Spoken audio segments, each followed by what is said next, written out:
Unique in the Seven Kingdoms is the Night's Watch, the sworn brotherhood that has defended the wall over centuries and millennia, around 8,000 years before Aegon's conquest. Born in the aftermath of, and possibly during the Long Night, the generation-long winter that brought the others down on the realms of men. The history of the Night's Watch is a long one. Tales still tell of the Black Knights of the Wall and their noble calling, but the age of heroes is long done, and the others have not shown themselves in thousands of years. The men who formed the Night's Watch knew that only their courage shielded the realm from the darkness to the north. They knew they must have no divided loyalties to weaken their resolve. A man of the Watch takes no wife and fathers no sons. They have no families. His wife is his duty, his mistress his honor. Much like the men of the Night's Watch, the Knights of the Kingsguard renounce all claims to lands and titles and promise to father no heirs. The Lord Commander of the Night's Watch has the final authority and oversees the entire order. Any man of the Watch can be nominated to be the Lord Commander. He is elected democratically by the whole of the Night's Watch and serves in office until the day he dies. By comparison, the Lord Commander of the Kingsguard is selected solely by the king. The Night's Watch is organized into three groups. Rangers, the primary fighting arm, who range beyond the wall to chase after wildlings and make sure all is well. Stewards, who oversee and produce the supplies and provisions. And builders, who build and maintain the castles and the wall itself. The Kingsguard was originally founded by Aegon the Conqueror at the urging of his sister and wife, Queen Visenya. It was Visenya Targaryen, not Aegon, who decided the nature of the Kingsguard. 7 champions for the Lord of the Seven Kingdoms, who would all be knights.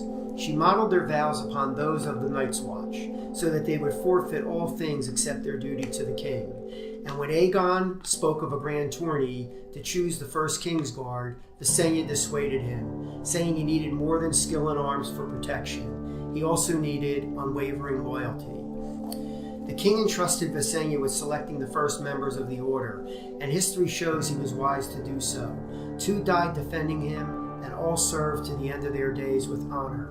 The White Book recounts their names, as it has recorded the name and deeds of every knight who swore the vows. During Aegon's conquest, the Night's Watch numbered 10,000 strong and raised 19 castles to guard the 100 leagues of the wall.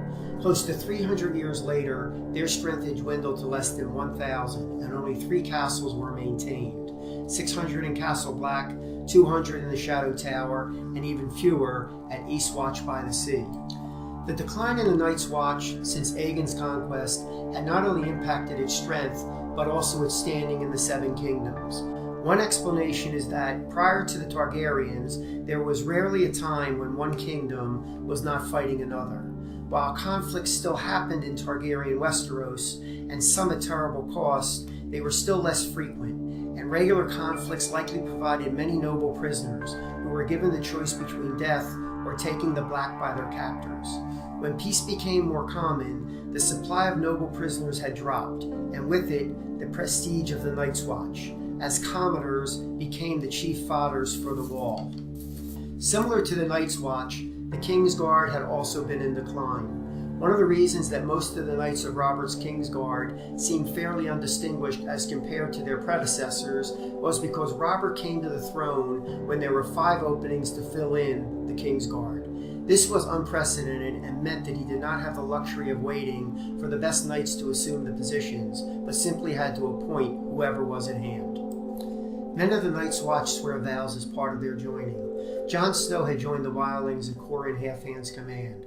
Ride with them, eat with them, fight with them, the legendary ranger had told Jon the night before he died, and watch. In Corin's view, the sworn brothers of the Night's Watch ultimately serve to protect the realm, and if a vow gets in the way of that service, better to break the vow than to forsake the kingdom. One may compare this to Jaime Lannister's situation during Robert's rebellion, where he could not find his way through his many conflicting vows.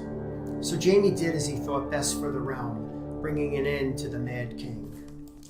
Thanks for watching this episode of The Throne Maester.